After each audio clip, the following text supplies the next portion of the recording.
சனி பகவானுக்கு ரொம்ப புடிச்ச ராசி யாருன்னா ரிஷப ராசி. அப்போ ரொம்ப புடிச்ச ராசிக்கு அவர் நல்லத தானே செய்வாரு. பொதுவாவே ரொம்ப கெடுக்க மாட்டாரு. ஏன்னா யோகாதிபதி ரிஷபத்துக்கு யாருன்னா சனி பகவான் தான். இப்போ வக்ரமாக போறாரு. ரொம்ப இல்ல ஒரு 138 நாள் வக்ரமாகுறாரு. ஒரு நல்ல பீரியட் தான் இல்லையா? இவ்வளோ நாள் கஷ்டப்பட்டோம். ஏதாவது ஒரு பிரச்சனை இருந்தது. இப்போ குருவும் பெயர்ச்சியா இருக்கிறாரு. இந்த சனி வக்ரம்ங்கிறது என்ன மாதிரியான மாற்றத்த குடுக்கும்? கண்டிப்பா நெறைய முன்னேற்றங்கள் அப்படிங்கிறது ரிஷபராசி அன்பர்களுடைய வாழ்க்கையில வரும். முன்னேற்றம் அப்படிங்கிறத ரொம்ப விரும்புறது யாருன்னா ரிஷபராசி அன்பர்கள் தான். அவங்களுக்கு ஒரு ஆசைங்கிறது இருந்துகிட்டே இருக்கும். அடுத்த கட்டத்துக்கு போகணும். இப்போ நம்மளுடைய குடும்பத்தில எல்லாரும் வேலையே செஞ்சுட்டு இருக்கிறாங்க அப்படின்னா, நம்ம ஒரு பிசினஸ் பெர்சனா மாறணும்.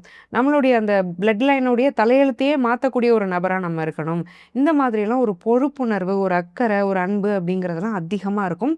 ரொம்ப ரசிச்சு வாழக்கூடிய நபர்கள் தான் ரிஷபராசி அன்பர்கள்.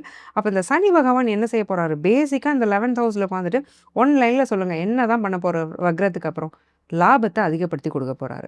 ஸோ பிசினஸ் பண்றீங்கன்னா, பிசினஸ் மூலியமா லாபம். வேலை செய்றீங்கன்னா, அதுல ஒரு ப்ரமோஷன், இன்கிரிமெண்ட் கிடைக்கிறது. அல்லது ஒரு ட்ரீம் கம்பெனின்னு ஒண்ணு வைக்கிறீங்கன்னா, அங்க போய் நீங்க உட்கார்றது. பணப்புழக்கம் அதிகமாகிறது. ஒரு சொத்தெல்லாம் ரொம்ப நாளா விக்காம இருந்ததுன்னா கூட, இப்போ வித்துரும். கோர்ட் கேஸஸ் எதுலயாவது மாட்டிட்டு இருக்கிறீங்க, ப்ராப்பர்ட்டீஸ் ஏதாவது மாட்டுது, இல்ல உங்களுக்கு ஏதாவது மானிட்டரி பெனிஃபிட்ஸ் கோர்ட்ல இருந்து வரணும்னா, கேஸ் எல்லாமே உங்களுக்கு சாதகமா தீர்ப்பாகக்கூடிய ஒரு காலகட்டம். எதிரிகள் உங்கள பார்த்தாலே பயந்து ஓடுவாங்க. எனக்கு பிரச்சனை குடுத்துக்கிட்டே இருக்கிறாங்க, நீங்க வருத்தப்பட்டீங்க அப்படின்னா, சனி வக்ர பயிற்சிக்கு அப்புறம் உங்க ரூட்டுக்கே அவங்க வராம தள்ளி போயிடக்கூடிய ஒரு அமைப்பு. நெறைய பாசிட்டிவான பெர்சன்ஸ் வருவாங்க. ஹேப்பியா இருப்பீங்க, நிம்மதியா இருப்பீங்க.